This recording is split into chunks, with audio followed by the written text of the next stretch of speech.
बिस्मिल्लाहिर्रहमानिर्रहीम इय्याक नअबुदु व इय्याक नस्तईन। रेंजर्स के खैबर पख्तूनख्वा हाउस पर हमले की हम शदीद अल्फाज में मजम्मत करते हैं। रेंजर्स का ये हमला नहायत बेहुदा, बुज़दिलाना और इश्तियाल अंगेज़ है। ये हमला सिर्फ एक इमारत पे नहीं, खैबर पख्तूनख्वा के करोड़ों शहरियों की हुर्मत, वकार, आज़ादी और वफाक में इनकी हैसियत पर खुला हमला है। पूरी दुनिया देख रही है कि पिछले 24 घंटों के दौरान पाकिस्तान तहरीक इंसाफ और इसके लाखों कारकुनान मुकम्मल तौर पर पुरअमन अंदाज में एहतजाज का अपना आईनी हक इस्तेमाल करने के लिए डी चौक की जानिब बढ़ रहे हैं, जबकि स्टेट मशीनरी मुसलसल सफाकियत, शरंगेजी और ताकत के बेजा इस्तेमाल से इंतशार फैलाने की कोशिशों में मसरूफ है। ताकत और गोली की जुबान में बात करने वालों को हम ये वाज़ेह पैगाम देना चाहते हैं कि आपका कोई हरबा अब कौम को गुलाम नहीं रख सकते का।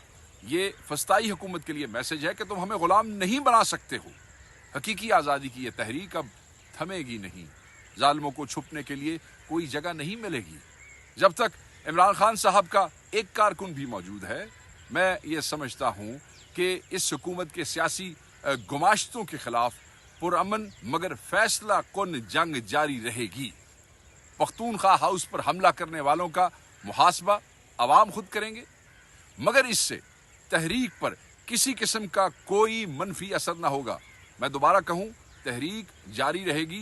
पुरअमन एहतजाज मेरा, आपका, हर पाकिस्तानी का हक है।